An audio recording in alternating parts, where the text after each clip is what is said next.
I know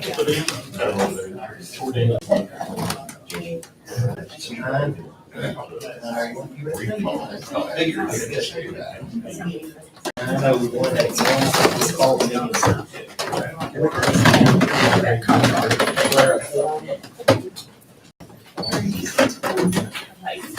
Glasscock, who's going to offer all word prayer. Get started. Let's pray.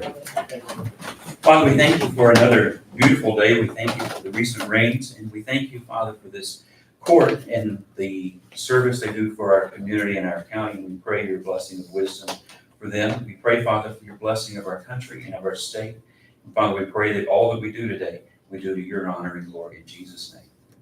Amen. Thank you very much. Thank you, James. Citizen comments, I'm not aware that anyone has signed up, is that correct?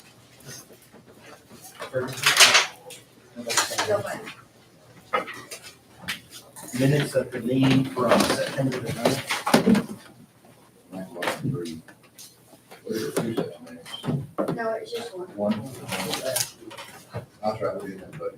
Right. Been moved and seconded. I'm sorry, who's that? There you go.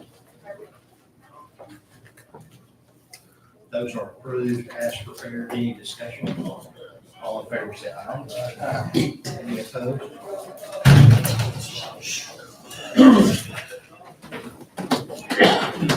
You okay? Treasurer and auditor report? Yes. You have one for the month of August 2024. Second affidavit, and the affidavit reads: Commissioners Court states the requirements of subsection C of section 114.026 of the Texas Local Government Code have been met.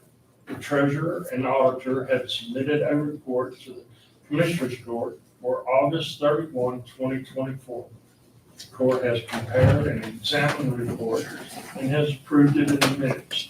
Attached to this affidavit is a true and correct copy of the report, including a report of cash and other assets in the custody of the county treasurer at the time of our examination in the amount of $20,135,106.84.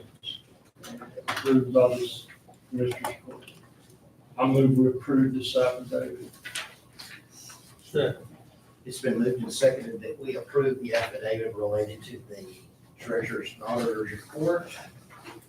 Any discussion? All in favor, say aye. Aye. Any opposed? There is none. I forgot to mention that everybody should have that report in front of them.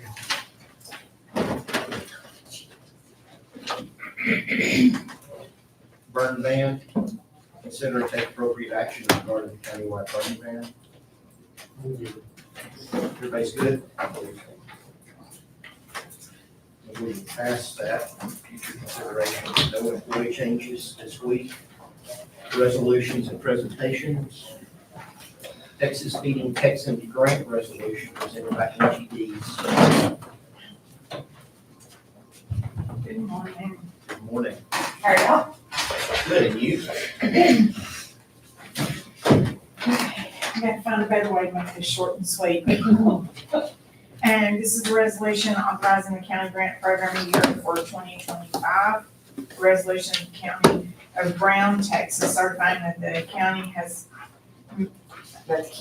made a grant to the City of Brownlee Senior Citizen Center, an organization that provides home delivered meals to homebound persons in the county who are elderly and or have a disability, and certifying the county has approved the organization's accounting system or fiscal agent. Whereas the organization seeks to apply for grant funds from the Texas Department of Agriculture to supplement and extend existing services for homebound persons in the county who are elderly and or have a disability pursuant to the Home Delivery Meal Grant Program. Whereas the program rules require the county in which an organization is providing home delivered meal services to make a grant to the organization in order for the organization to be eligible to receive program grant funds. And whereas the program rules further require the county approve the organization's accounting system or fiscal agent in order for the organization to be eligible to receive program grant funds. Be it resolved by the county, Section 1, the county hereby certifies that it has made a grant to the organization in the amount of $164,284 to be paid and used between the 1st of October 2024 and the 30th of September 2025. Section 2, the county hereby certifies that the organization provides home-delivered meals to homebound persons in the county who are elderly and/or have a disability. Section 3, the county hereby certifies that it has approved the organization accounting system or fiscal agent which meets financial management system requirements as set forth in the Texas Grant Management Standards. And I am gonna try that one, by the Texas Comptroller of Public Accounts, introduced and read and passed by the affirmative vote of the county on the 16th day of September 2025. This is the resolution we do every year. I'll entertain a motion to approve. The money right, that's the amount we have budgeted. Yes, I checked it this morning. I'll make the motion. Did you make a motion? No. I'll make a motion to approve the resolution. Second. It's been moved and seconded that we approve the resolution authorizing the county to senior citizen center in the amount of $164,284. Any discussion? All in favor say aye. Any opposed? There is none. Thank you very much. Very good job. I've got this. one signed for you. Great, thank you. Do you need me to get a copy and bring it back? Yes, All right, so if you'll back copy, right? Hey, look, there you go, see, I never brought that this morning for a reason. Hey, and if y'all haven't seen the video that we did for the Senior Citizen Center, y'all need to go check it out. Thank y'all. Thank you. We'll get IT project update, do it later when we do everything else. So we'll start taking up new business. Consider, We're not doing anything. yeah, we'll do all of Goldsmiths at one time. Oh, it's, somebody had marked it off of my agenda. He sent an email. It wasn't supposed to be put on this agenda. Amanda sent it to me to be put on this agenda. It's supposed to go on the juvenile board agenda.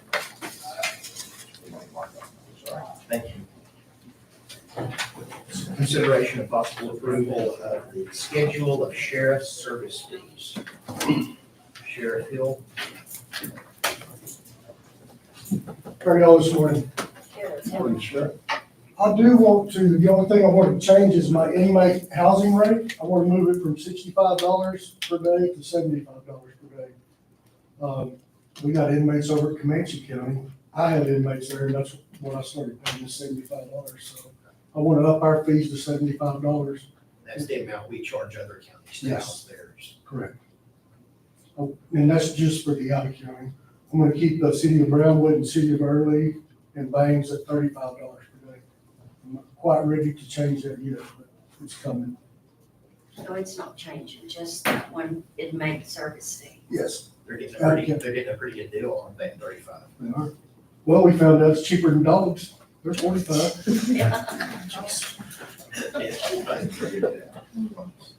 Okay, and so all of the other fees are staying the same. Correct.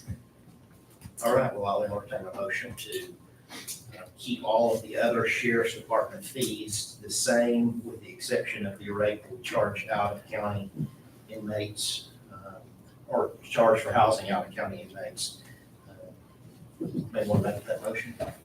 Sure. Is that what all this is? You There's a said- schedule that I have to prepare and send by October the 15th. And that's why he's getting these approved, so I can send that schedule in. Everything I else. move we approve the fees for the sheriff's office to all remain the same except for the out-of-county inmate fee, which will go to $75 per day. Is that correct, Sheriff? Yes, sir.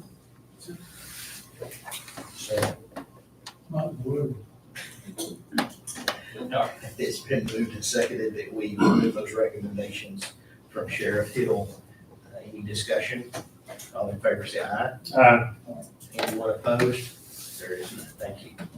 And then that you are also here for possible approval of the schedule of constable service fees. Right. So you're presenting on their behalf. You know, they should be together, actually, is that not correct? But yeah, I'll talk to the constables, and they want to keep everything exactly the same. No changes in their fees. Changes. I move we approve the constable's fees staying the same. It's been moved and seconded that we approve the constable service fees with no changes. Any discussion? All in favor, say aye. Any opposed? There is none. Thank you. Thank you, gentlemen. Sheriff? Thank you. Brian, are you ready? I am indeed. This is consideration of possible approval of the replat of 100 Elm Oak Drive due to an error in the 1948 lot. That took us a while to find this area. Yeah. Been a while. I do have, So your family's owned this since 1948? actually since 44. 44. Yeah, my great-grandfather, Earl Clements, bought it. I have, some large copies of this to, we can share and read along, because there's, that's all right, I've got some smaller ones too. And there's lucky guys for it. My mom is here, she, Patty Jordan, she owns this lot, and I put the paperwork together for her. Okay, so, as the judge just said, or just asked about, our family's owned this, lot, which is, the physical address is 100 Elm Oak Drive. That's the neighborhood just up the hill from Flat Rock. If you go past Flat Rock and drive up the hill there. It's also known as Lot 18 on the original subdivision plat. My mom, after my grandparents passed away in the 90s, bought her siblings and cousins out and has owned it on her own since 99. In doing some, just digging around in documents, I discovered that there was a corner of the lot that our dock is moored off of and has been since the 60s. It's actually not on our plat, and that's what we're trying to amend. I've worked with Mr. Allen at the Water Improvement District. I have his notes on this, stating that they don't own it and have believed all this time that we own it. And truth be told, after having it for 80 years, we never really needed to look at the plat, and been running up and down the path to the same dock for all this time. So if you go a couple of pages deeper, you'll see the plat for the Elm Oak subdivision. I've got this on my laptop if anybody wants to zoom in and read any of this, but lot 18 on the right, it has a green star on it. That's my mom's lot. And I'll call your attention to right below the lot, there is a road to boat docks that borders the south side of her lot and then continues down to the full lake line level, down to the corner of the cove. And then if you see this little half circle in the corner of the cove, actually, if you turn the page, you'll see a zoomed in view. The corner of the cove says, boat docks area reserved for Elm Oak property owners only. So originally, this whole cove was meant to be for the owners of these lots in Elm Oak subdivision. Over time, the lots above that road have been sold, and the Water Improvement District has granted docks down there for the owners that live up the hill. However, that probably was not contested at the time, and this road serves as a boundary to my mom's lot and then runs down to the lake. The next page shows, this is really early, 1929 survey of what the Water Improvement District needed for the full lake. And I've put an arrow here. If you look back at the plat of the neighborhood, you can sort of see the shape of this area. And the arrow is pointed basically at the area we're trying to get into our plat. If you look at this map here and how this lot line sort of cuts back into the land, you'll notice on the flood map, it's actually the opposite angle, and that's what's caused the issue. My hope is this next page makes this clear, because the satellite image is really easy to understand. This satellite image showing property ID 40779, which is my mom's lot. You can see a house there, and you can see this dock with the white star. That's our dock, and we have used the road where the blue line is to access that dock, and then we also have a footpath. So this triangle down here, for whatever reason, when the subdivision was platted, although it states that our property line follows the full lake line on the waterfront, did not continue and meet back up with the road on the other side. So the next page is simply a highlight of that section. Mr. King had been out surveying for some other people in the area and had marked where that 1425 line was, which was nice because when we hired a surveyor to go out, they were able to affirm those marks and close this in. So the opinion from the water board is on the next page. I'll quickly read through a couple of things here. Per the question about this property, the first bullet point as far as BCWID records, that we ensured your family has had a dock moored to that spot. Family memory says early 60s. The water district has never charged your family a mooring fee for your dock on this property. They charge mooring fees to other docks that the district owns. As of the 1949 approved plat, the Brown County Commissioners clearly shows the road to boat docks as common area for an Oak subdivision. And, they state that they own up to the full level plus a 10-foot easement. If this small tract above 1425 was not conveyed in the original land of sale, I believe Brown County Water District clearly thought it was by the fact that we were never charged for it. So he continues, my personal belief is that because of the road going by, in fact, you've always had your dock attached to it, it's either part of the subdivision, common property, or belongs to your property. I'm not an attorney, don't pretend to be one, just my common sense opinion. And he mentions here that Mr. King had been out to mark the full lake level. The next page is something Mr. Allen just sent along, sort of indicating the same, we were on the same page with what we were discussing. He's highlighted the area in red and the road to the boat docks in a green highlight there. The next page shows the new plat that Needham surveyors from Coleman did for us. You can see our dock sort of sticking out into the lake area there, and the note that the surveyor said this area was mathematically left out of the original subdivision plat. However, the deed recorded in volume so-and-so claims the following spillway, claims to follow the spillway elevation. So what the surveyor did was continue our property line at the 1425 level back around until it meets up with the road and the adjacent property corner. This would give us peace of mind knowing that we can continue to go down to that dock and own the land that it's moored to officially. The surveyor's meets and bounds are on the next page. He was able to find some existing spikes that Mr. King had marked years ago, which made this job a lot easier to get going. The rest of this are just deeds to the property that go back in our family history in case you need to see any of that. And transfer of ownerships from my mom's siblings to her and cousins to her. That's the story. Now, who owns the lot right below it? 5296. To the south of it is, Blessing Day. yep, and he recently you can see the 2005 number is probably a newer number of property ID. He subdivided a larger lot that he bought from Mr. and Mrs. Eggleston maybe 3 or 4 years ago. He's aware of this. Mr. King, this is a county, is he? He was included on an email I sent with this document to Mrs. Thompson and to him. And his reply was, let me know if you need more help. So.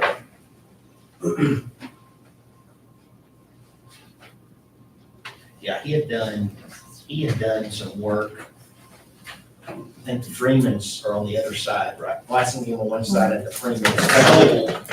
Yeah, Actually, the there's two blacks. doors down, the blacks. The blacks are on the other Oh, the side. blacks and then the And Freemans. and they sold, yeah. Freeman sold them. And they had done, he actually did the survey, I think, on when the Freemans didn't King do the survey? Yeah, he tried to survey the entire subdivision and go back in his records. He sent me an aerial photo of his findings and I forwarded it along.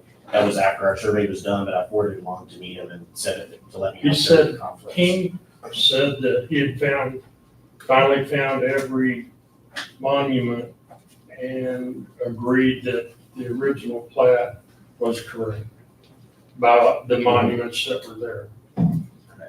So, we only, I guess the court's concern would be if, I guess it's Mr. Needham is a surveyor, Yes, sir. did this. If he is signing off on it and he's guaranteeing it, the court is not responsible for any of the survey actions and will not be responsible for anything that takes place after this. That, I think that's where we're in our involvement with the So you're making that in the form of a motion to approve the replat? Well, as long as Mr. Needham is surveying and he's guaranteeing it, then he's on the hook if something's wrong. And he, And it's just got his stamp on there. So I'll see the stamp. I have the paperwork emailed to me, I know there's two. As long as that's it, that's there, I don't see any reason not to. How does this fix the original plat? What's a replat of the original plat? Do we file it in the plat records with the original plat? Now, how it's indexed, we'll have to figure out how it's indexed. Which index, I should know where to put it, and what am I gonna put there, this paper? Mhm. Okay. Okay. You want to make a motion or I'll make it? You make it. Okay, I'll make a motion that we approve the replat of 100. So it's 100 Elm Oak Drive.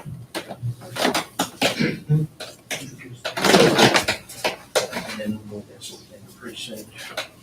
So it's been moved and seconded that we approve the replat of 100 Elm Oak Drive according to the survey that was conducted by Needham Surveyors. Any discussion? All in favor, say aye. Any opposed? There's none. Thank you very much. Thank you. Is that precinct 4? And do you need the We official need documents? something to put in the Okay, plat records. This is all the same documentation from the surveyor. That'd be great, thank you for the help. Okay, is that, what is that? That's just the meets and bounds and the survey that the surveyor mailed Is it the me. same You thing you need gave a him? copy It's identical. I've got Yes. mine, but I can take that from No, you. I would like to keep it unless you need it back. No, I've got it. So I'll put this with the original. That would be great. Yep, everything should And be then in we'll there. make note that it's got replat. Okay, and then will we be notified or do we just need to follow up? With what? Just so we know the official word that's been done on that.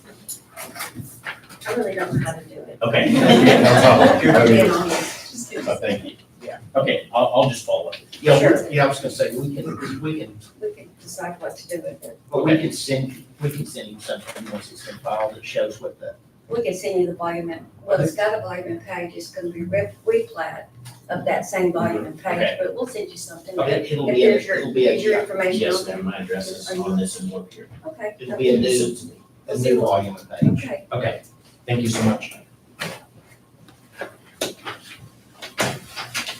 I was looking at the, you have to cover this on. I do indeed have Tacoma boots on. You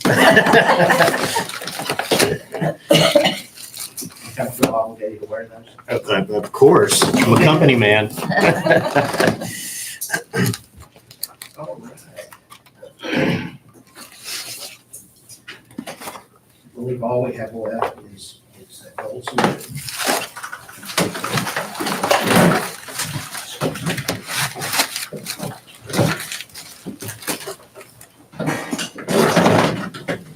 Good morning. Do you want to start with the IT project update? Yeah,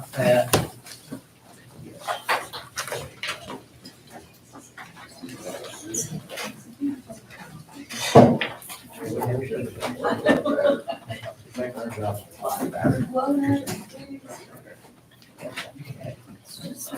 That'll be your call, right? Okay.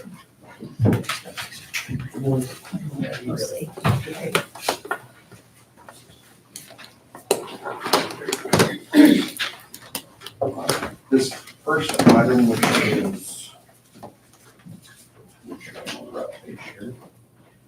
room numeral 8, item C, which is IT project update. This is just a formality that we do update every 3 or 4 months. The last update was in April, I believe, and it ended March 31st. So this just kind of gives you an update on where we are on the IT Vision 2025 project. Page 2 outlines the items that we've worked on. The major progress that's been made since the last update is we have worked to deploy and replace 93 existing computers. So the county has about 210 computers in your environment. So we've replaced, I think, 30 or so in the last update. So we're making progress on rolling all of those out, those new computers out. We've also updated 12 existing computers that got purchased, I think, in December of 2022 to Windows 11, so they're ready for the Windows 11 mandatory date, which is October 1st of 2025. Also deployed 69 new printers, which were approved back in the summer, which I can tell you we found more and more challenges with the old printers. And, you know, we projected a cost savings to the county. I said, you're really never going to know what cost savings is because it was being paid for out of so many line items. But I think there's even more cost savings there than what we originally thought. And there were some challenges in getting those out because some of those have been in place for so long and some of these works to the software for those, but I think we've worked through all of those issues and that's working well. We've had one service call and then numerous toners that need to be replaced even in the last 3 months. And that's as simple as a phone call to turbos, and they show up usually same day with that material. So that's going well and as expected. We installed new furniture in the IT office, which I'm going to talk about in just a second. And then we worked with Frontier, which we've been working with them for about a year, trying to get them to provide service that they're required to provide to y'all. But they can see it that way. But we've finally got a quote on them to relocate some fiber that's needed for this project, which is to be paid for out of the IT Vision 2025 fund. Page 3, I mentioned furniture. I wanted to talk to you about this because I did not outline this in the original IT project. And what I'm trying to do is any IT issue that comes up that can be rolled into IT project costs, we are under budget in the amount of items that we've accomplished. And so I'm trying to spend money out of that fund, even if it's a one-off that we didn't really expect, versus coming back to the court and saying, hey, can you allocate more money towards something? And so the furniture was not in there, but we are under budget in a couple of different line items. And our contract with the county says we run an office with furniture. We did purchase new chairs, which I incurred that on our side because I feel like that's something that we wear out. So I paid for those out of our pocket. But I am proposing that we pay that invoice, which is coming up due in the next 2 or 3 weeks out of this project. How much was that? It was $4,700, I believe. Let me just this number. Sorry, no, I was wrong. $5,270, $5,270. And it was purchased from O'Kelly Office Supply in Abilene, and it's, you know, like office grade furniture that should last 10, 15 years at least.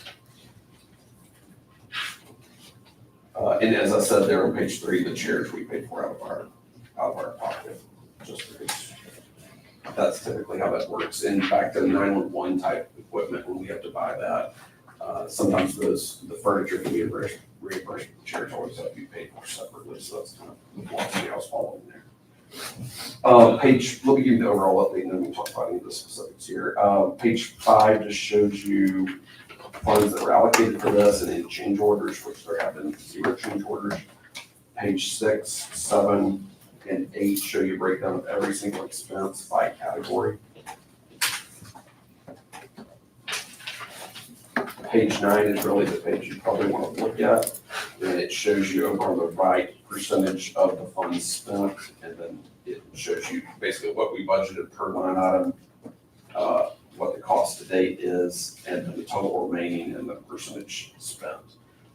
We've really been keeping track of this and working with the auditor's office, which I appreciate them because they have to issue a lot of POs and work with us on this.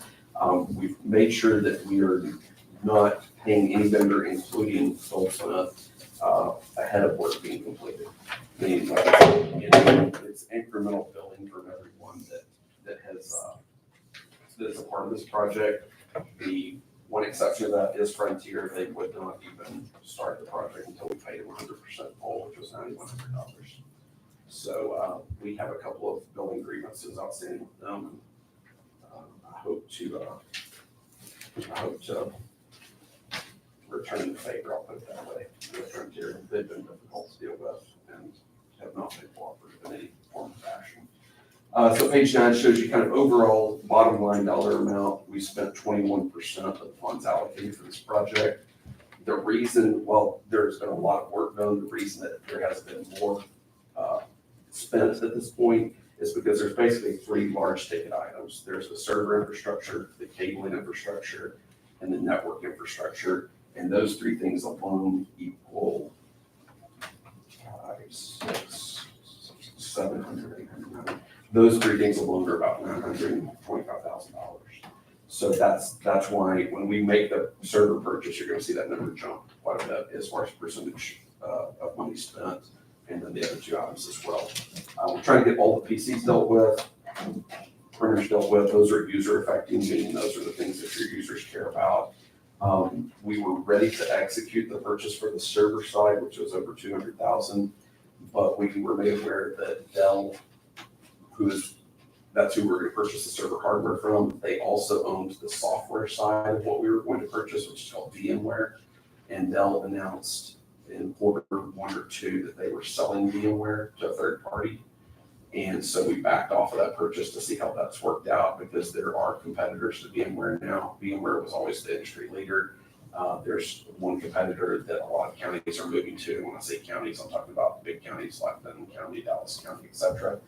So we're kind of evaluating where do we move forward, and I'm still not ready to execute on that, because with Dell selling VMware, it takes you 2 or 3 weeks to get someone on the phone or to do anything with them. And so I'm concerned of making a large purchase with them and then being stuck in that environment with that big of a change. The hardware was more than likely still come from Dell, the software is what we're trying to buy.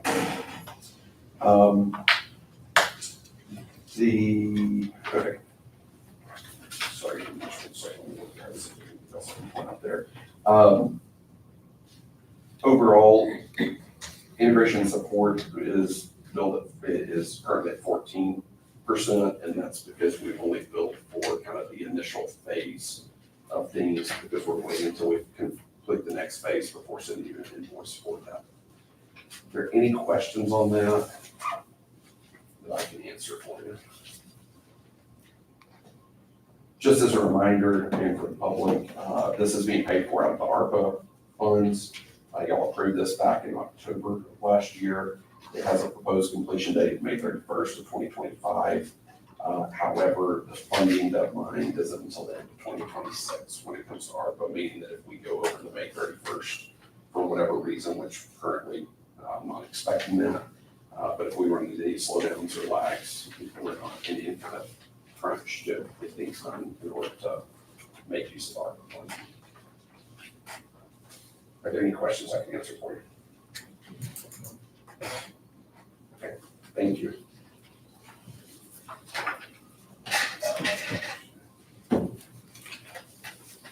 Judge, what we do with like the next. Turbo contract. Turbos, okay.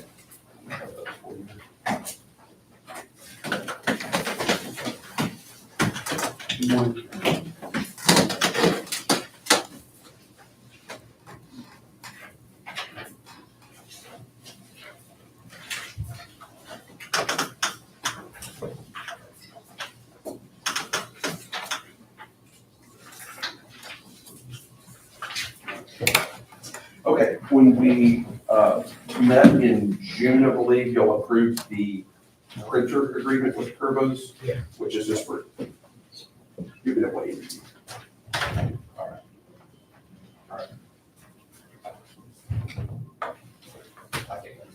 They act like it's an emergency, and then the first thing I know is, this is not an emergency.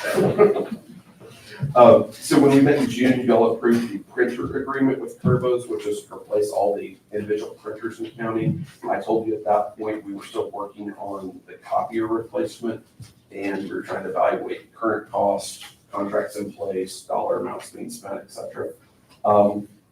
This proposal is for the copier side of it. The goals are to reduce the unknown expenses, meaning some of this is being paid for out of, again, dozens of line items. Some people in the county have a copier that's 10 or 15 years old. Some people have a copier that's, 2 years old. Some of them you can make a copy on and print. Some you can only make a copy on. Some of them, it's just a hodgepodge of technology and features. And we're trying to streamline all that where we can make a copy on every copier, print every copier, scan from every copier, fax from any copiers that need faxing capability, and then print in color so that we're not owning color machines that we're maintaining off to the side, which have a large cost when you go to print. So I had Kerbos pull all of the data for this. Find that sheet somewhere. Currently, the county has 22 copiers with Kerbos, and y'all have a separate contract with Xerox for a single copier for an office. I'm not really sure why. That copier has expired, like the agreement has expired on it. So we're proposing that all this would move to Kerbos on a DIR contract, which means it's already been pre-bid. It would be on a 5-year term. We're looking at reducing one of the copiers, which I want to talk about with Sharon here just for a moment. The clerk's office, it says that you'll have 3 copiers, 2 big ones and a small one. I only know of 2 big ones. Is that accurate or? We have, just 2 big ones. Okay. I think it's an error, and so I'm going to talk to him about that. I have one, we all have our laser printers. Right, But as far as the other copiers. Okay. So we're looking at correcting that, or just trying to figure out how do we get there, because Kerbos shows 3 of them in that office. And then, so that's reducing by 1 on the Kerbos existing agreement. And then we're proposing, if the county attorney's office ends up moving, they would need a copier, which I don't know where y'all are in that process, or if that's. Just in discussion, has it been voted? Sure. And so we don't have to commit to that today, but I just wanted to kind of to think forward through that. And then we proposed adding one in the IT office. Currently, the county is spending between Kerbos and Xerox. This is just for the copier contract. This is not any overages or color prints. You're spending $31.72.63 per month. If we were to add the county, including the one for the county attorney, it would be $34.50 per month, and that would get you all new machines, all the same features, the latest and greatest, and that would include unlimited black and white with no overages countywide. Currently, y'all are paying Kerbos like you're running 15 different businesses in this building. So one copier is under 1 month, and you still pay the same. One copier in a different department is over, and you pay them more. This would pool all of that, kind of like you used to do with your cell phone minutes with your family. And so there would be no overages for black and white, period. They said that they currently y'all print roughly 75,000 prints per month of just black and white in this organization. But if you go to 125,000 prints in a month because you have some major project or something, Kerbos is saying that there will be no overage fee whatsoever when it comes to black and white. On color, you're currently paying a variable rate, and they're proposing that that would be a fixed rate of 6 cents per copy, starting with copy number 1. What I wanted to talk to y'all about is just building in an allowance for color and pull that across the entire organization, because I think Kerbos would go down on the rate a little bit. And that way, Josie and Valerie and the audit team aren't having to allocate, well, this person had 10, and this person had 20, and this person had 200, and this person had 1,000, and having to allocate all of that out on a monthly basis, because that just takes a lot of time and effort. So you're currently using about 3,700 color copies per month, but only half your machines have the capability of doing color. So I was going to say, let's go to 5,000 built in. And I was going to ask Kerbos if they do it at 5 cents instead of 6 cents. And that way we just have a fixed rate and we shouldn't have any overages except for, if there's some major issue. There are times that you will come out ahead in that deal. There are times that Kerbos will come out ahead in that deal. But what they're proposing, basically what they're proposing is $150 per copier, and it's a large copier. With unlimited black and white, that is very, very competitive in the market when you compare that to other vendors. Sam, does this include toner? Yes, this includes toner, maintenance, repair, basically the county has to provide the IT support to make it talk on the network. We have to provide paper and power. For all the laser printers too? Well, the laser printers, of course, are approved, and those are already included, where y'all do not have to pay for that toner out of your pocket anymore, out of your individual budget anymore. The copiers, for the most part, are like that, but the copiers are, like I said, negotiated on about 10 different agreements, and some people pay one price and other people pay a different price. For instance, for your department, you are covered up to 15,000 prints per month, and you're using about 10,000. So, but then the county judge's department is allocated 1,000 per month, and the month we pulled data, they used 2,300. So you didn't get any credit for being under, but you got charged for being over. Where this will pool all of that, where it treats Brown County's business as a whole, and they've they've offered you a more competitive price for doing it. So I guess my question is kind of twofold. So it's kind of a mix. Some people print copiers and some people print printers. Yes, and what the printers are unlimited. Well, they're not unlimited. There's some crazy high number already built in where we should never have an overage on those. But the main thing that we saw, Judge, that's costly is some people are printing to a printer that is colored, that is an individual little printer. And the most efficient way to do that cost-wise is to print to one of these large copiers, because the cost per page is That's what I'm wondering. I mean, these 23 copiers you're talking about, why would not everybody print to one of those 23 copiers? Well, when it comes to color, we're saying that they would, because that's the cheapest way to do color. When it comes to black and white, a lot of people, like clerks, auditors, they have an individual small printer at their desk because they print checks all day, they print receipts for people, and they're not walking back, to get every single page off of the copier. We have reduced the number of printers in the organization in general. But it is pretty standard practice for like the clerk's office that are sitting there receiving stuff all day to have the printer at their desk. We can revisit that if there's. How many printers do we have? 16 areas, I believe. But it was higher than that, and we reduced that. And how much is our printer contract? I'd have to go back and look. I'll print that earlier this summer. Pardon me? They vary for each printer. No, I thought we what's had the? one. No, we I just mean, did not that. printers, no copiers. vary. Yeah, Yeah. Yes. But do you know how much we're paying for that contract for the printers now? Let me go back.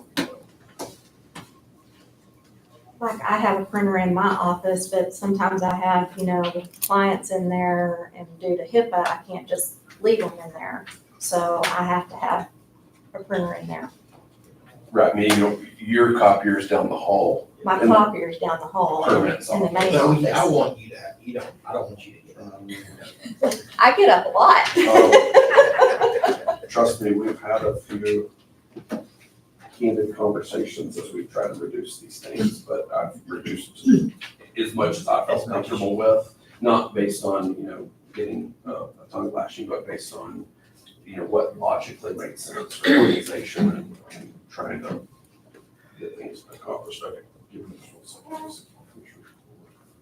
We did this in.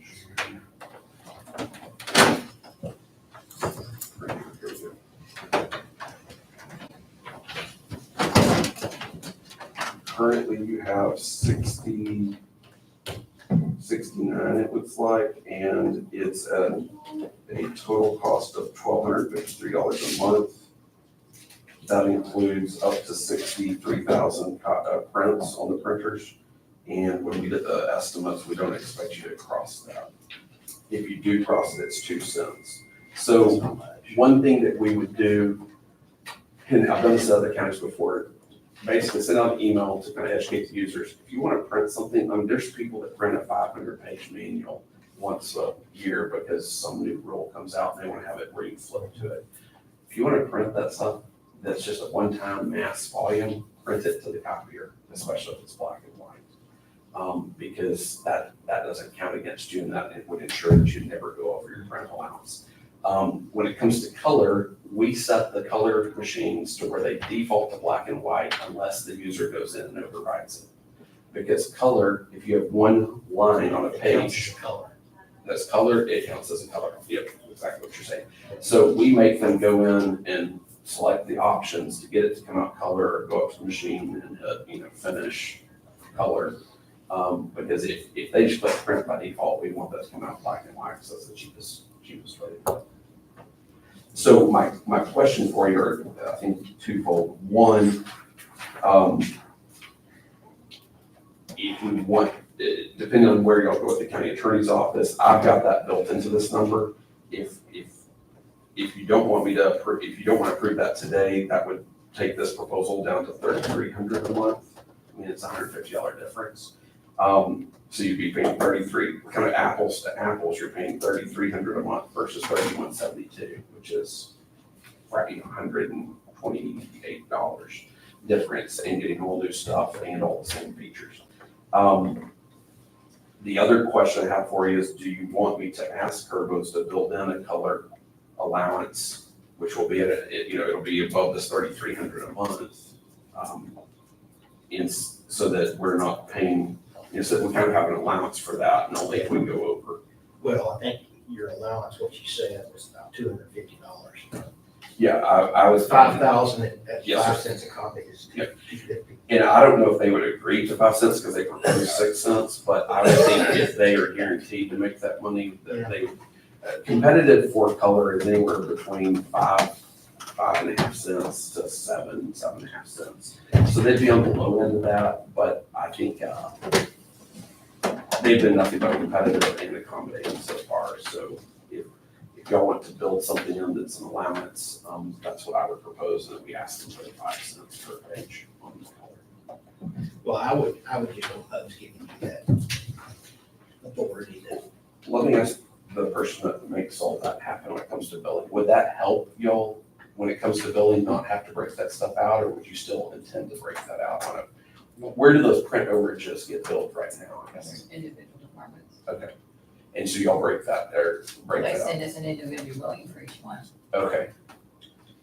Then I would need to ask if they can still do that, because it's one contract. I think they could send you a report per I'd one. like to double check Sure. what you're having, because I'm only showing $2,100 a month based on what I've got here, so I don't know what's missing. They sent me, and I need this breakdown, but, Kerbo sent me a thing that said 3,058.58, and then the Xerox was 114.05. And they told me that was before overages, and it gave a breakdown per department. Yeah, hold on, here, my Yeah, page yes, is ma'am. there, so. Yeah, I wanted to compare our printer listed there, our copier listed there. Sure. Sure. I did verify that all of those do exist, with the one exception of the sharing one that I'm not sure is kind of the mystery. My payments didn't show that total, so I Okay. have to see where it's coming from. Yes, ma'am, absolutely. I had a separate, now that I'm thinking of it, Uh-huh. I did have a separate printer for birth certificates. Okay, But it never worked, okay. so we didn't use it. And we got rid of that one when we did all the other stuff. Okay. I'll ask about But it that. was not the large printer, it was more like the light. This shows to be smaller, but it had the copy function where it had the Right, lid. and it was only for the births and it didn't work. So what's your pleasure? Do you want me to work with Valerie Josie, and we compare this again and ask her if they do the 5 cents? Do you want to authorize us to? Well, up yeah, this why or don't you do that? And then we'll just pass it to approve it, but then you don't have to come back. Okay. We can just, when you report back to us. Yeah, I what your can make another recommendation update. is, we can just put it on the agenda and vote on it. And I know this This needs to be before the 1st. I know this next fiscal year budget is not structured this way, but what I'm trying to do is get some of these things to where we can see them as a whole, what the county's spending. And then hopefully in the future, if the auditor's department or audit department's open to it, have line items as a whole, so that we can see, we can track a contract on a single line item and see, does it go over and why does it go over? Which I think will well, it won't show you granular cost per office. It will show you, are we staying on budget, yes or no? And it will reduce the amount of work that y'all are having to do to break out. I saw the Xerox where it was over by $2.68. I'm thinking, they mailed you a bill for $2.68. You had to figure out where to charge the $2.68, then you had to cut a check for the $2.68. I just don't see that as beneficial, but that's beyond my pay grade, so that's up to y'all as to how we go with that. Is that okay? Sounds like a good plan. Do you want to include the county attorney's office, or you want to hold on that? Or this time, Okay, we already kind okay. of, doesn't way. So we're gonna do the 3450. We're gonna verify this, but we're basically doing what's proposed, which is 23 copiers, which is 3450 total per month. And then, Judge, what was the number you said? $250 allowance for the color. And we're gonna try to get that up to 5 cents.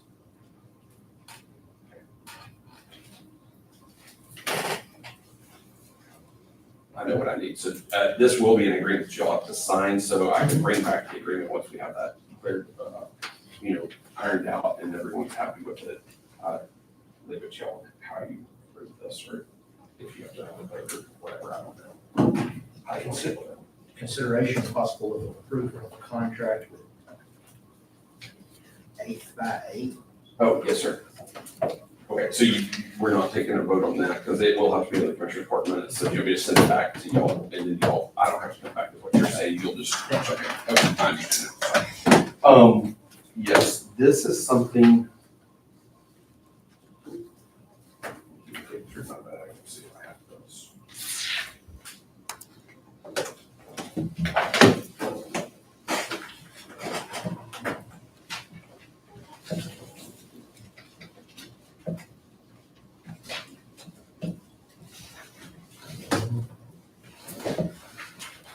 I can tell you what it is, but I had a handout for you unless I want to give it to you.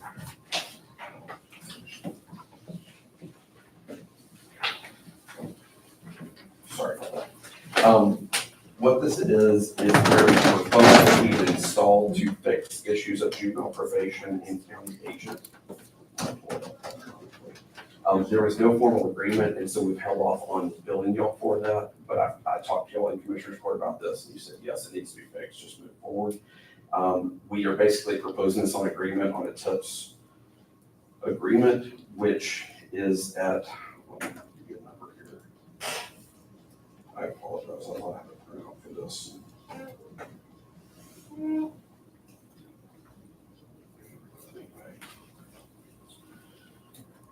Okay, so it's on a TIPS agreement, basically includes veteran services, the funds for them, the funds for the county agent, the funds for juvenile probation.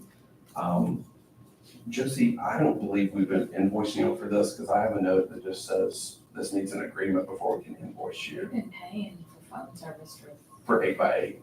for juvenile Okay, extension and. then it must, I got asked about this because we never ran the formal agreement through the court. So it's phone service for juvenile probation, county agent, and veteran services. And then if you'll remember, we bought those phone numbers that we're working towards transitioning everyone to a unified numbering plan. It's also the charge for that, which those are being held in inventory. Those are normally, we discounted that 75%, where it got it down to $356. But basically, I don't have any kind of paperwork to back this up, and so I wanted to make sure we had an agreement on file, paperwork wise, which if you want to send this back to you when you do the copier, that's fine as well. And the reason I want to do that is some of our counties are going through this new GASB 95 thing, which says every recurring service that you pay out on a monthly basis, you have to have an agreement that lines up with that for it to be kosher, I guess you would say, for accounting purposes. So if it's okay with you, I'll just send that agreement when I send the copier when judge. That's fine. And that way you have the paperwork for it. And I apologize, unless I stapled it to the back of something. I don't know where it is. So all this is doing is formalizing what we've already done. Yes, sir. And it's on a TIPS agreement, which means once it's formalized, we have to register that with TIPS because we as the vendor have to pay them a fee. And we haven't done that yet because we didn't have the formal agreement in place. So it just formalizes what's already in place and outlines the terms of that. It's an annual commitment, meaning that y'all can change on the 1 year time period at any point. We're trying to address phones as a whole, but again, that's a network issue. So we're systematically working through what were the major pain points for the county. And that was the phones were a major pain point for those 3 departments. So that's why we went and moved forward with it. So I'll send that back to you. Again, my apologies, I didn't have the paperwork. I did it, so I don't know where it is. Okay, this is the meat and potatoes conversation. I do have Can to. we approve that today or wait for the district review? I'll just send it back Yeah, with we'll the Herbo's agreement as well. That way you don't have a chance to look at it. Okay, I took about 30 pages of information and narrowed it down to 1 page for you. Yes, sir. And I actually told the vendor that if you want The to vendor, read. he's not talk. Doesn't matter. Yes. This is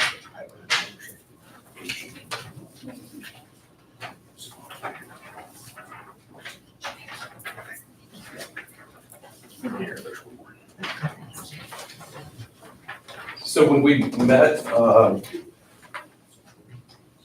June 17th in the budget workshop to discuss the software system for the county.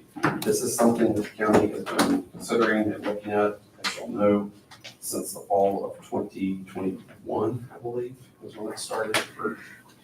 And this is the conversation related to all the software that runs your court system, your records management, like OPR for the county clerk, your financial, which includes auditor and treasurer, sheriff's office records management, and then the dispatch side of the sheriff's office. I will say the jail side of the sheriff's office is included with the courts because for the courts to work, you have to have a record that you arrested someone to begin with. And that's kind of what's been the painful process with having a software system that doesn't talk between the jail and the court system that you have today. When I visited with the court about what to budget for this transition, I said that I believe the one-time cost is going to be between $2 and $2.5 million. And then I waited for, make sure we didn't need a defibrillator or anything for anyone. That is conversion costs, training costs, all of the one-time costs. I highlighted that in the spreadsheet in blue. And where we stand now with firm numbers from Tyler is right at $2 million. So it's on the lower side of that crazy number, those 2 to 2.5. I did budget, included in that number that you see is 1.996. I did budget a 10% contingency because we know there's going to be IT project management costs. We know there's going to be a third-party vendor that's involved that we're going to have to get work out of. So I budgeted for a 10% contingency for those 2 items, and I don't really foresee it going over that. Line number 5 is the sheriff's office dispatch. That we do not have a firm number for, and I'm proposing that we kick that can down the road. And the reason is because the city of Brownwood manages the software system for dispatch because they are your dispatch for Brown County. We have to get the city of Brownwood and Brown County to agree on how the system's gonna work, where it's gonna be hosted, who has control of it, and all the technical aspects. We have visited with the city about this. The city is currently still on-prem, meaning that they're not in the cloud yet when it comes to that system. And so they have told us that that is not something that they will be addressing in this fiscal year that starts in October. But I asked them if we could work with them and start having those conversations to potentially address that in the next fiscal year. And so while I don't think that is going to be a large cost, it would kind of be similar to the cost that you see on line item 4, which is a one-time cost of $28,000. I don't think it's gonna be a large cost. I'm saying let's kick that can down the road because it's not affecting anything now. And because we have to get another entity and we all have to be talking the same language and be on the same playing field, because we work together. That's more complex than some of these other things that we're trying to address. This would address, again, for the sheriff's office, the jail management side of it, and then the records management. That's the case side of like investigating calls for service, evidence management, etc. You can see the yearly fees broken down there in gray. And line item 1 is the court clerks and jail management side. That's all of your enterprise justice. And you see the annual cost for that. And it does include a $26,958 discount that's calculated into these numbers. That fixed annual fees, what that is there are some services that are consumption based, meaning that you send out jury notifications, there is a per issuance fee. Like every time you send out a jury notification, you get charged a fee times however many notifications you send out. That's both for the physical mail aspect as well as like text message, phone call aspect of it. They budgeted $10,000 a year for that. It will be based on your actual usage is my understanding, but basically Tyler said that can be adjusted on an annual basis. I mean, if you don't use all of it one year, you can look at it the next year and lower it down. So they kind of budget on the high side because we don't know, we don't have overages. And then we can adjust those. Roll over? Pardon me. Will it roll over? We can ask for that. They said that they were open to working with us, however they could to get this moving forward. But that's a really great question. That's something I think would be a negotiating point. So that's line item number 1. That would replace your current software system, NetData. That would replace GHS collections, which we'd have to go out and get a new law firm to do collections for the JP court. And that's something we've been talking about in the IT committee, and I think I've talked to the commissioner's court about. That would be a separate need. Collections get a fee based on the collection. My understanding is they don't charge you up front for any of that. It's just a portion of each of your collection. Everything they collect, and that's how that's paid for. But currently, the firm that y'all are using to do collections for the JP court is owned by NetData, and it's a subsidiary of NetData, so that would change. I did review the contract, send that to Judge Smith as well as Judge Britton, and basically they have, I think, 6 months from the time that you make the change that they can go try to collect anything that they've had reported to them, and after the 6-month time period, they don't have any claim on those collections. The new firm would. That would replace Document Logistics, which is for the DA documentation system for their cases, and that would replace the Southern software for the jail management side. Line item 2, which is the clerk records, that's all of your land, deed, OPR, Commissioner's Court, all of that type of stuff. That would replace the existing NetData system, and that's a separate piece of software and a separate implementation timeframe. Line item 3 is ERP Pro Financials, which is your county auditor and treasurer, which includes all the HR, accounting, accounts payable, accounts receivable, general ledger, all of that, payroll, very important. Line item 4 is Sheriff's Office Records Management, which is the case investigative side. And I talked about 5 is the dispatch side that we're saying we would deal with that at a future date. And I would think that'd be at least probably at this point 2 years down the road. I tried to outline in line items 9 through 12 at the bottom. If you were to approve this in this fiscal year, what would that look like? Because the conversations we've had in Commissioner's Court, the conversations we've had in IT committee, and the conversations I've had with some of your elected officials, including judges, is that they're under budget in certain line items this year. And so I've asked Tyler, can we make a down payment towards this one-time cost in the current year, which I'm calling year 0. I'm not saying that's what we have to do. I'm just trying to outline to you, you're not gonna have to cut a check for this dollar amount at one time. This is gonna be over about a 14 to 18 month time frame. And so, and really that clock wouldn't even start more than likely until closer to January. So what I outlined is just what would it look like to pay for this, which I'm saying if we paid something down in the current fiscal year we're in, which is year 0, you then could see if we paid a portion of the one-time cost next year in the fiscal year 24-25, but there still wouldn't be much of the annual cost because it wouldn't actually go live or start working until the later part of that year for some offices. And then year 2, what would that look like? And then year 3, what would that look like? So basically, it takes the one-time cost, that's the hard part to deal with, and spreads that over 3 different budget years. You want to talk about spreading that out over starting October 1st of next year, and then the next October 1st, and then the next October 1st, we obviously can shift some of that. But Tyler did confirm that they will do incremental billing on this one-time cost. So again, we're not paying them up front, and we're not paying them all at once. We're paying them as they reach milestones in the project. And then they would send an invoice for that.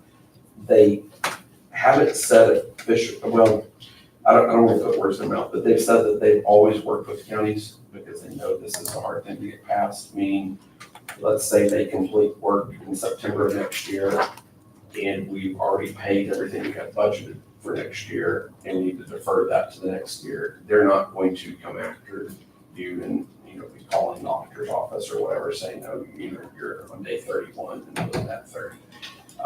So, if we need to stretch a payment out to hit another budget year, I think they're open to that, but we can't wait. It can't be back-ended loaded, meaning we can't wait until it's completely live and everything's working and then say, okay, now we're gonna start talking about how we're gonna pay for this one-time cost. It's gotta be incremental along the way. 2 questions. So Yes, one is gonna be, we're gonna be paying for both for a little while, the county, so what's? Yes, sir. Is that in these figures anywhere?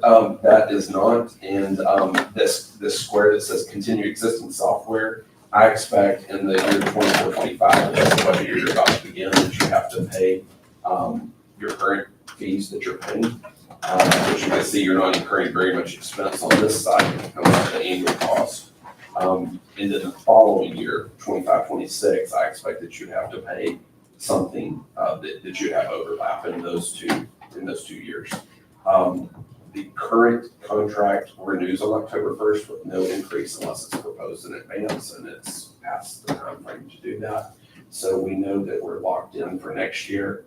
The following year, that would be, we could evaluate, 6 months into this budget, where are we going to be at that time frame? And we can determine, do we want to non-renew, audit in financial side because it's already gone live. But I think that you probably should just expect to pay the full amount for that following year because because you have an agreement that continues, it's easy to leave that in place where trying to negotiate with someone that knows they're losing your business to reduce your expenses to them is probably not going to go very far. My second question is fixed annual fees, once we get through the transition compared to what we're doing now. We talked about it before, I can't remember the numbers. Josie could tell us better than that. Do you know what the net data, I can go. And we got Southern net data, Well, so we've talked about that, but I forget now what the numbers are. I'm in the same category, Commissioner. That data actually on the last contract went down because they were trying to win you it's over. 183, 100. On that data alone. And then Southern, I don't believe I've seen the contract for that. And then, Alicia, on the spot, do you know what document logistics is? I'm not off the top of my head. Sorry, I need to pull those together and just have a cheat sheet for everyone. I'm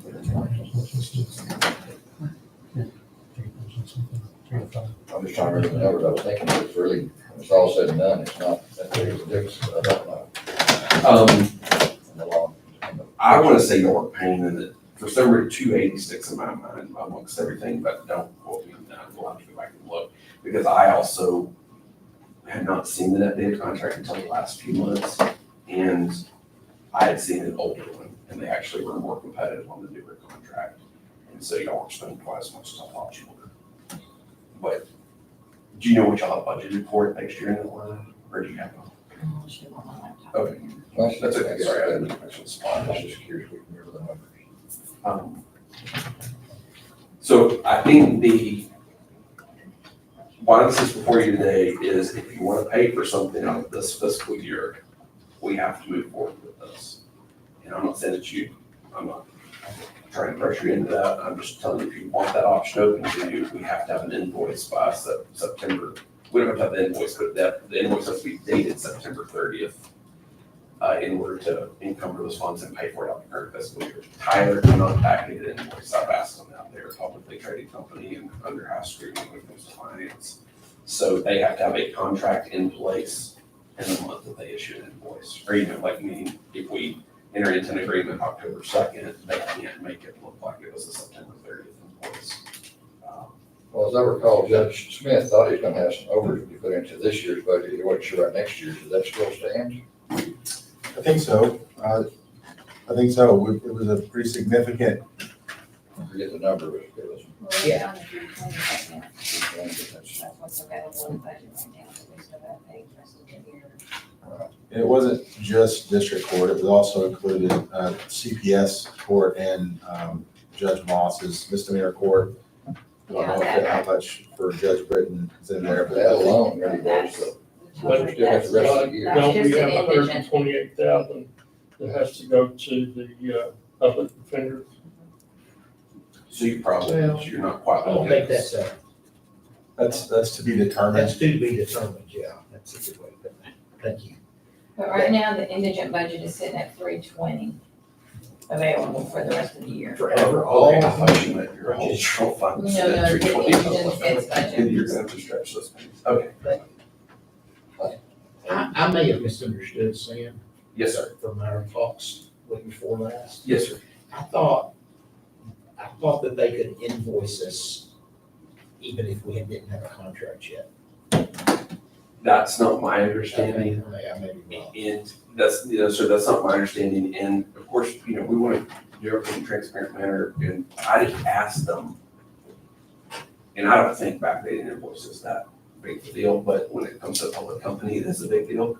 And I know investing with Josie that y'all don't close out your books till December, but you need it dated, September 30th at the latest in order for that to be paid for out of the current fiscal year. But when I visited with John about it, he said that they would have to have an agreement in order to generate the invoice. Because if you think about it, they've got to have some place to, where does that money go? It goes into an escrow, basically, but they have to be able to track it on there. But it's not as if on October the 1st, that money just goes away. That's true. It's still the county's money. That's true.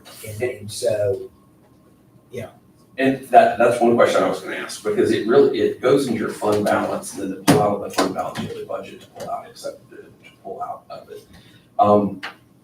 Is there a restricted fund that you can do a line item transfer in? Is that proper accounting? Like, if I suggest something that every accountant would hit me over the head, or that would put you in handcuffs, would stop me, but We talked about putting it into a CD sure, allocated for that expense. okay, So it would stay in general fund, but it would be in CD. right. And would you be able to incur the expense in the next fiscal year, or would you have to amend the budget, just like through a vote, or how does that typically work? Well, if we allocate whatever funds were left this year to a CD for next year, I think we can pay it out of next year's Sure. budget. Sure. So So we would establish a CD October 1st. okay. So that takes the, you'll get the extended September requirement off of us. I will say that, that's what I was, no, I was gonna probably say the same thing you were about to say, and that in talking to them, we talked some time frames and some, and it, I think that we all agree that probably January 1 is probably a good target for kicking off the project. correct, yes, sir. They explained there's some administrative things they have to do between the time we vote on it and sign a contract before you actually start. Right. They have to sign a project manager, and he has to come in. They have to build out the cloud side of it as well. And so that's not gonna happen over the holidays. Right. November and December are horrible months for getting anything done. Right. And so, kind of we're looking at, we need to sign a contract in October. That gives them November and December to get their ducks in a row, to kick off the 1st of January, Isn't that right? Isn't that kind of what Yes, they yes, sir. they That's, told that's, us? I yeah, that's absolutely right. And the clerk records management, the financial side of this are things that they can more than likely, they said they have anywhere from a 9 to 14 months time frame, but they said currently it's kind of a 9 months to 12 months time frame, meaning that we could go live on financials and records for like official reportings, in next budget year. Now, that is up to the county and the departments that affects, like if it's budget season for the auditor and treasurer, then you probably don't want to go live in that, August, September timeframe, because that's just, painful. But we talked about like what is the fastest time frame for which products, and then what is the longest lead time at the court side, because it touches so many departments, is the longest lead time, and that's more of a 14 to 16 months time frame.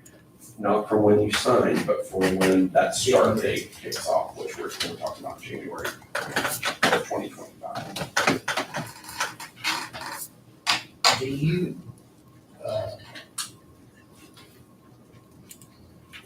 do you want to talk about third-party conversion, or is this not the appropriate time? Well, I'd be happy to.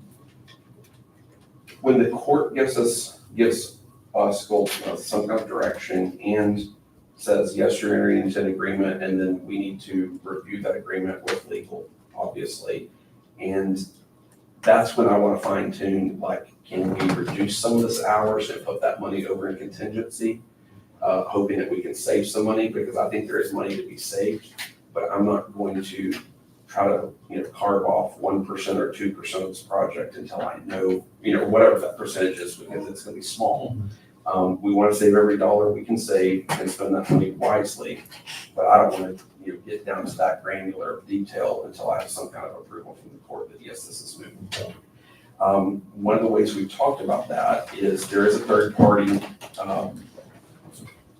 company that has done conversions from NetData to Tyler.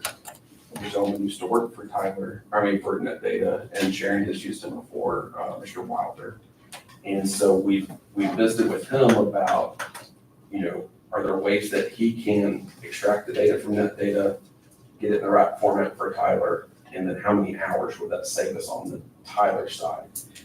We've also talked to Tyler about, if we figure out a more efficient way to do this with our data and hand it off to you in the format that you want it in, does that cause any pain for Tyler, or does that interrupt the process with them? And they said no, because their goal is to get.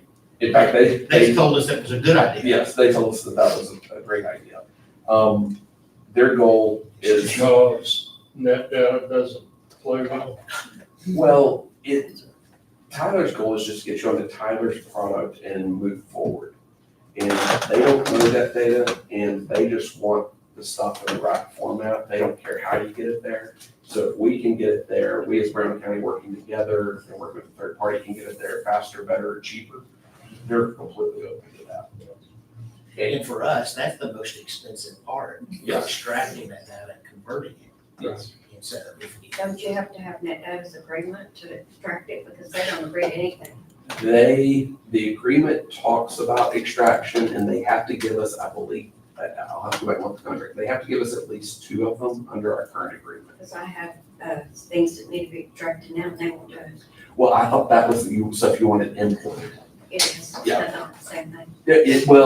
It's a 2-lane street, and one's driving one direction, one's driving the other direction. Yes, it's kind of part and parcel of the same thing, but the agreement does talk about data extract. Data import is what the clerk's office is trying to do, and it's extremely expensive, and they just haven't been able to. And after talking to John and kind of digging down pretty deep into some of the numbers, Yes, sir. there's kind of a buffet of options. Sure. There's a lot of different options. And he says, hey, every county's different. Some people want, all the bells and whistles. Some people have a real basic program, and it's a big difference in price. Sure. And so, and I don't know how to handle that. That's why I'm asking you for a recommendation. He was going to send me a contract with just kind of a list, kind of a menu of options. and this costs this much, Did you e-signatures. send you this updated No. agreement? Okay, then No. I'll get that to you. I mean, do we, who needs to, who needs to look over that? Well, we've met with each individual department with the exception of the sheriff's office. The sheriff's office is more straightforward than clerks or courts or even finance. We've met with them and most of the items that were kind of, you don't have to use it or you can use it, were not a substantial amount of money, like $2,500, $3,500, like as a one-time. I mean, not as a one-time, but as the annual fee. And there weren't more than 4 or 5 of those. So I was thinking like, okay, if you got 5 options that you can take and they're $3,000 a piece, that's $15,000.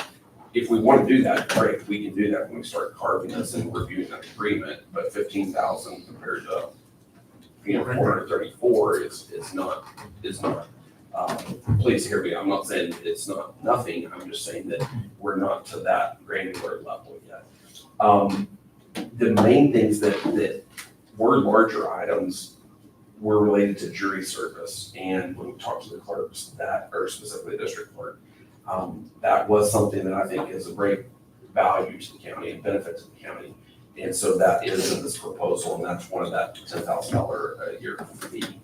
And when I say jury service, your jury cards can go out through Tyler, and people can call it a phone number and get up-to-date information on Tyler. They can get a text message. They can complete their jury summons card where you have to fill out, if you have any conflicts or whatever, all from their phone through a text message link.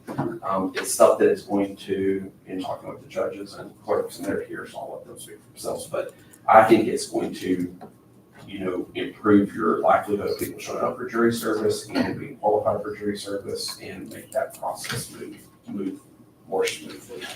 But I'm not the person that this affects, that deals with it every day. It certainly would. And this goes to, we talk about this, I don't want to understand this, but the expectation from the public, the goal is not just to make the county's records more reliable and more accurate, all of those are goals. The goal is to, how can we serve the public better? How can we serve them in a modern way? What we're doing today is not current. That's the nicest thing I can say about it. And the expectation is like at someone's bank. You can look at your bank balance, you can see, you can file documents, you can update your address, you can do all of that from your phone at 2 in the morning in your pajamas if you want. Right now, y'all are posting notices on the front door and people showing up at 8 o'clock for jury service, and then they're mad because they've taken off from work and they walk up to the front door and say, oh, no jury service. That's not a fault, any fault of your court, it's just you don't have the tools to communicate that. So this is one of the major things that this brings to the table. But yes, I think, Judge, to answer your question, I think when we get down to. Yeah, and I was under the impression that all those options were a lot more. Well, we can look at them because. No, I think I just misunderstood. Well, no, I'm not saying that at all. There may be one here or there that is more substantial, but like the employee portal, I don't remember that being much, and that was an option for HR. Like they can have an employee portal where you can go download your tax return, your whatever tax document that y'all have to send out for the employees. W-2, there you go. And you can go back and look at your W-2. You can look at, where's your check being deposited to. It just wasn't a substantial expense compared to the overall. And that's why I didn't get into the weeds on that. I think just like when y'all negotiated our agreement, that I foresee this being like a conditional approval from the court maybe in the future. And I'm not trying to tell y'all how to do it, that's y'all's prerogative, but, take a vote. Do you have support for this project to move forward, yes or no? And then start working more clearly on how the finances would be structured. Work through the legal side of how the agreement's structured with your county attorney, work through the particulars of every single part and piece that we're purchasing. But this is quoted, I wouldn't necessarily say on the high side, but this is quoted with all those features. So if we can cut, 4 or 5 things, 10 things, and we get it from $434 a year to $400 a year, then sure, that's great. I don't think you're gonna get it to 375 a year by any means, but you might get it down, 5%. When does the net data contract expire? It expires September 30th of this year and auto renews for 1 year under the current agreement at the current rate unless anyone proposes a change to it. The county's position, we're not proposing a change, and they haven't had any communication. And so we're thinking that the annual cost will be 200 more than it is now, I think that's pretty fair. probably pretty rough estimate, I think that's pretty fair, yes, sir. maybe 150, but probably. Yeah, probably 150 maybe. Because you said that you think it's about 280 something, whatever. Don't quote me on that, because I We're don't, gonna take it out of your contract. I don't want to be accountable for the difference. Net data, Southern, document logistics all together is probably Well, if you- 280-ish. even if you say it's 250, 434, it's 250, that's a 184 difference. So, if you're thinking it's between $175,000 and $200,000 difference, that's probably pretty darn close. Which is not bad if somebody would just gift us 1.9 million. I will remind you of like other funding methods we've talked about is like records management, JP Technology Fund, all of these things qualify for that. They require the elected official to sign off on it, obviously you can't, because the court just smoothly restricted account money without their buy-in. But this is one of those things that anything we can scrape together to make that less painful for the one-time cost. I think you've got people who are willing to do it right now, so, Who's the spokesman for the IT department right now? Smith, Judge Smith, I mean? IT committee, I say our spokesman is Sam, but But are you talking about what money people are offering to put, because I've heard that mentioned several times, I've got some money I could put in this account, so what's actually out there, if y'all put that together?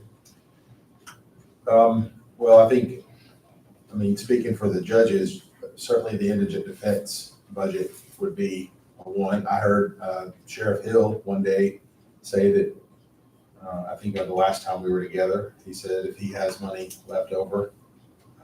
But I don't know any other departments. How is he paying for his software? I think he's more than likely paying for it out of that restricted fund for, economic and commissary and forfeiture. He has purview of that forfeiture, commissary, and commissary telephone. Right, but is he paying for his own software right now? That's my understanding, but theirs have a large one-time cost and less on the back end. But it's also running on a bunch of servers that we have here that no one ever knew that was running here until we were involved in like, General fund's paying for it. oh, even better. Not better that you're paying for it, but better that's money that we can reallocate. Yeah. What did Josie say? General fund's paying for it. Do you know how much it is roughly?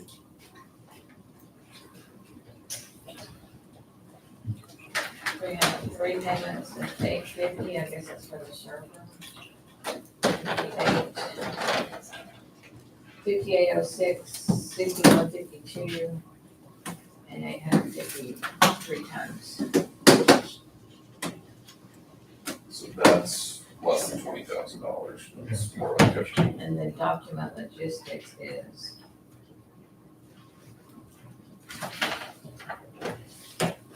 this should be paid. What? 15,991. Okay. And this should be what that data is. No,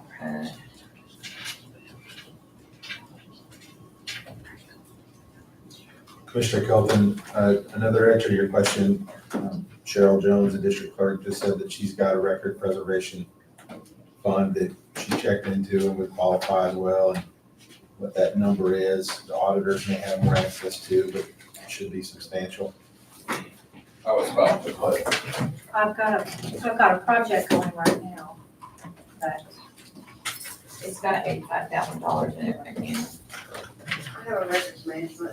It's like an auctioneer. I was waiting to put her in the spot because this is where the money lies with any county, so. I have a records management. fund. County preservation. You in for 100? But maybe they have the wrong one. Is it preservation or management? preservation, not management. Yeah, it's got 128 in it. I have a preservation, but I think it's gone, Yeah. it does. because County I just did a big project. preservation's got I 40,000. got a records management, but I don't know how much. It's got 461,000 in it. Oh, we don't say that out loud.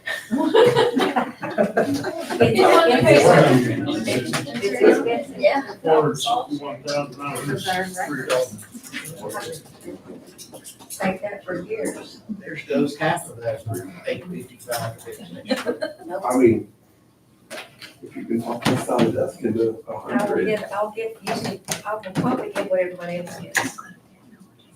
I mean, Don't roll your eyes.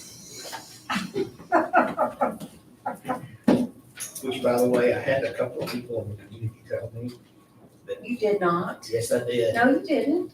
From that angle right there, when you turn your head that way and roll your eyes, I did not. roll. the community sees it. No, they don't. I will bet you $1,000 that my wife said, I want to show you on something on YouTube. She showed me one night at our house, on our big screen TV, said, see that lady sitting up there on the right? Said she rolls her eyes. So I said, no, she Okay. doesn't, and I'll she bet proved you, I it can to show you a lot of things you've done. me. Roll my eyes at you. Done lots of Right. things. hey, back up here, we're trying to ask favor here, so you can go on, just, Well, I was about to say, like, if you're talking about 320, I don't know, was that 128 offered or was it a fraction of that offer? Well, I have a project going, so it'd be probably a fraction of that. But probably maybe. we're looking for one-time donations, right? We're looking for. Yeah, I mean, Well, I think we're gonna have some buy-in from all of them in the committee that can. you get I to understand actually. there's, I got another headline back there, she may not have any money to give, but she's not. But I think the intent has been, we want to move forward with this, what action we need today to go ahead and. Well, I negotiate. think what you do is you make a motion that authorizes someone to begin negotiations of the details. I think we start with. I want that to be someone from the county with Yeah. us involved. I was gonna say, Because I don't want us to be the singular person involved in that because we're a third party. We well, want to be how about, involved. how in it. about the two of us, Yes. you know, do it together? Begin the negotiations. Well, we're not, we don't have the authority to sign any contracts, but we can at least negotiate. Right. Just like I thought, about, well, that 10,000 rollover, is one of those things you're gonna check into on that. The first fixed annual fee of 10,000, I mean, that's a good question right there. I would welcome one commissioner to be a part of that because I think that that really helped with the IT committee. So, I mean, you're more than welcome. It doesn't have to be everyone, but I just want everyone to feel comfortable with it. We're just here to present you the information, present you options. This is the court's decision. This is a major thing for Brown County, and so I want people to have buy-in in this process, and we'll help navigate you. I'll certainly help out any way that I can as well. Say again? I'll help any way I can as well, if I need to be part of that. On behalf of the IT committee. But if we could move forward in some way to start the negotiation and start the legal review, because I want to make sure that y'all are comfortable with that, and that it's not a lopsided agreement. This is just for public consumption and for the commissioners court to be reminded, this is all on a Sourcewell contract, which the county is a part of. So that's how we can enter into an agreement with the vendor through a competitive purchasing agreement. It's been agreed. Well, I would move that we establish a negotiating committee to negotiate with Tyler Industries, and the committee consisting of Goldsmith representative, County Judge and Commissioner Kelton, I mean, because I'm not gonna be here after well, January there's already Larry. Larry's gonna be here. can't run a cell phone. I hear you. That's no You lie. are already on the IT You're committee. correct. You are on the IT committee? Oh, well, that's a perfect, what's logical? Yes, yes. And- You took my place. I did? You did. Tyler, has offered to come and, give all their spiel. I told them that we were trying to work through this together internally first, and then we'll bring it at the appropriate time. All right. I second that motion. All right, so just so we're all clear, the motion has been made that we form a committee of 3 people to begin negotiations on the contract and to get a copy of a proposed, well, to begin negotiations on money, but we also need to get their standard contract from them. So For it's legal, for the county attorney to begin reviewing. And I'm sure it's the one that they use Every time. every other county in Texas. I'm sure, but I just want y'all to be able to look through. Well, yeah, because they could have changed it. Yep. Is that right? Yep. All right, so, you understand it? Yes, sir. Just as long as it's not you. All right, all in favor, say aye. Any opposed? There is none. I just wanted to be clear. That's all. Is that what this is? I wonder what this is.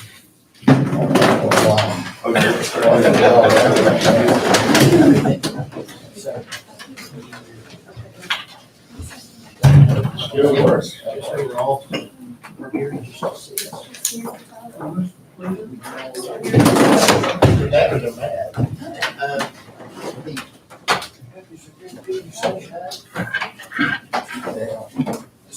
So the proposals that they sent me, Judge, they have some of those breakdowns. I think that's how with Tyler to understand what those are. Like the breakdown of costs. I did tell them that, I wanted to work with them through the hours that they showed specifically in project management, which I think it's high end.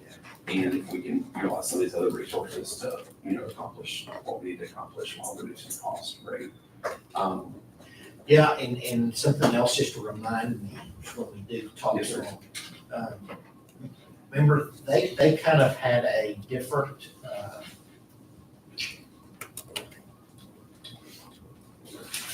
I know I'm speaking in the choir, but it's complicated by the fact that you've got different people over different sections of the Yes, project. Yes, sir. Different salesmen over Right. different areas of the project. And so some divisions bill differently than other divisions. Do Okay. you remember that Yes, sir. discussion? Yes, sir. And then also each account representative can tell us what their There, timeframe looks like if we're signed and ready for a January one. Are we gonna be dealing with salesmen or actual people that can actually make decisions? I think most of these can make decisions. They're the account relationship managers, which, So I don't want to just look at my sales. no. These are the guys that actually negotiate the actual contract. and they're the same people that will be with us once. Lead. Yeah. But these people will actually be with us even after, all through this process, even after we go live, meaning the counties that we've had moved to Tyler, they're still the person that's in charge. It's just, there's a division that does like the court records, and there's a different division that does law enforcement. Yes. Probably good if, in that process, when you're negotiating, it might be.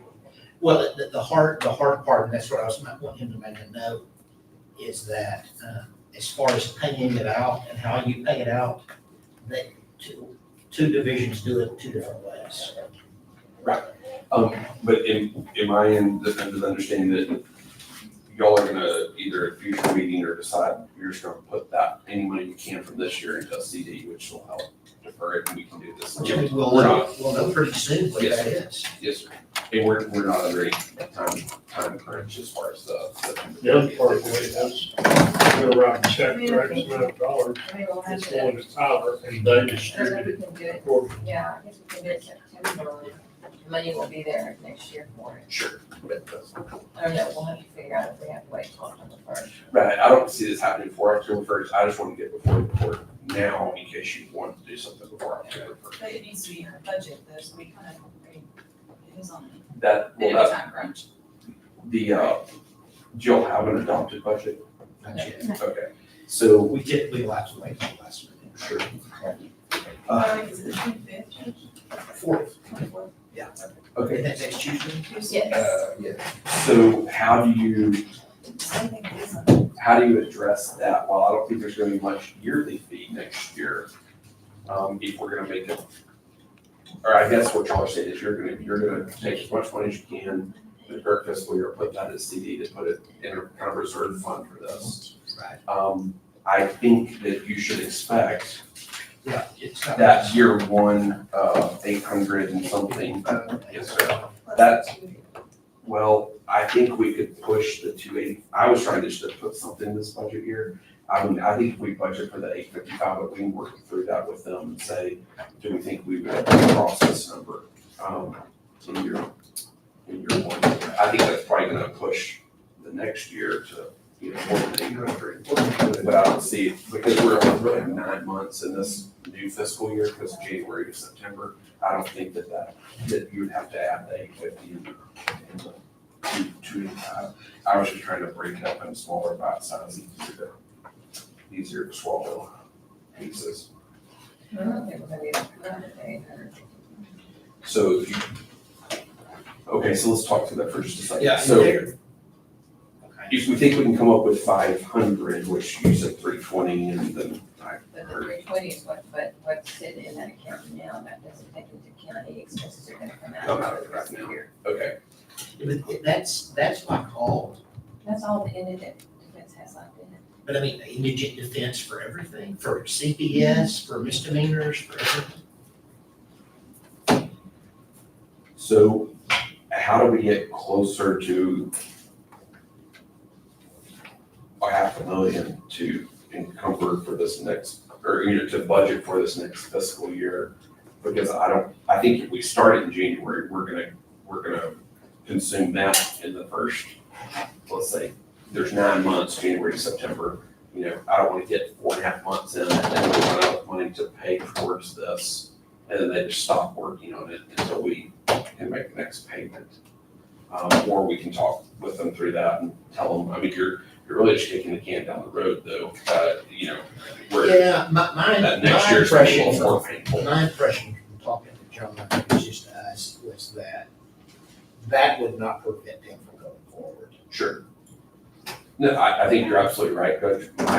My point is I'm trying to get it to where if you're gonna put it over two budget years, where the budget year after the one that you're about to enter isn't even more painful. Well, You know what I mean? Like, So have you considered a tax note?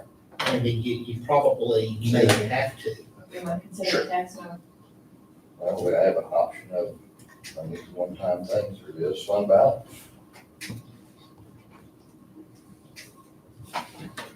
but y'all have some, I mean, you have a good, if you got 3 months, like quarter four of this year, and then let's say we've got enough to get us through the next 3 months, as long as we're working towards that. And I'd say, by the end of the year,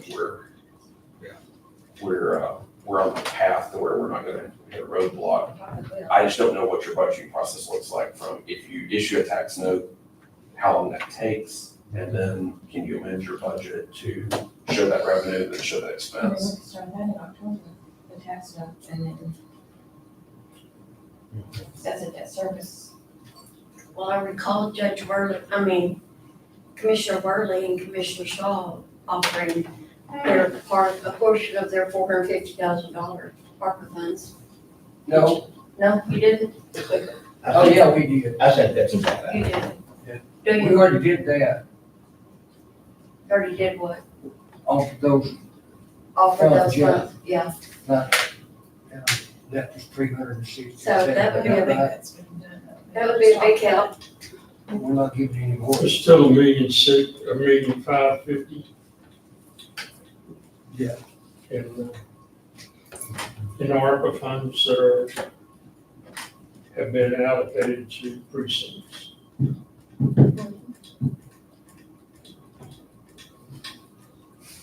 Well, that doesn't have to be decided today, but what is the process? I'm familiar with CO and bond, but what does the process for a tax stuff look like? Does that take 2 months or? It shouldn't take that long. Okay. We've had a pretty good relationship.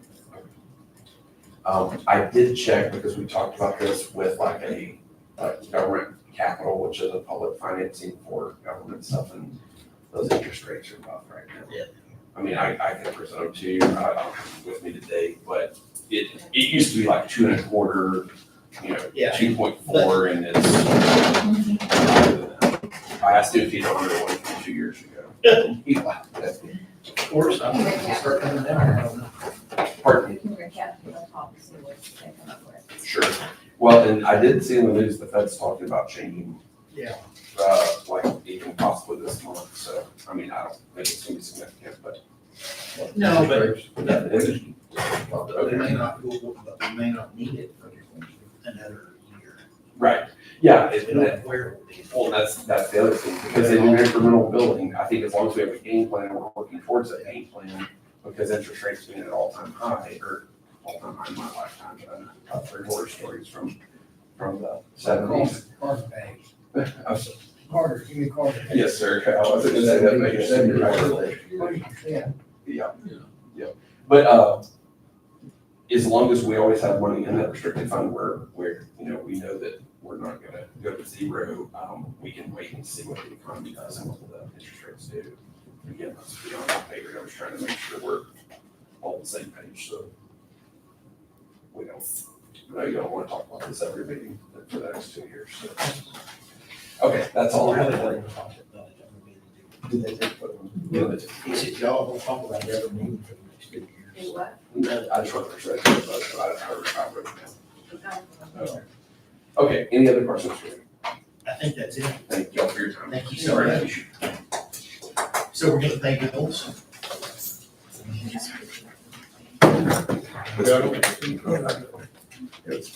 Everybody's looked at it.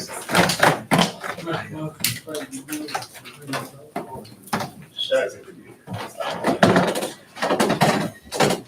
Been moved and seconded to pay bills.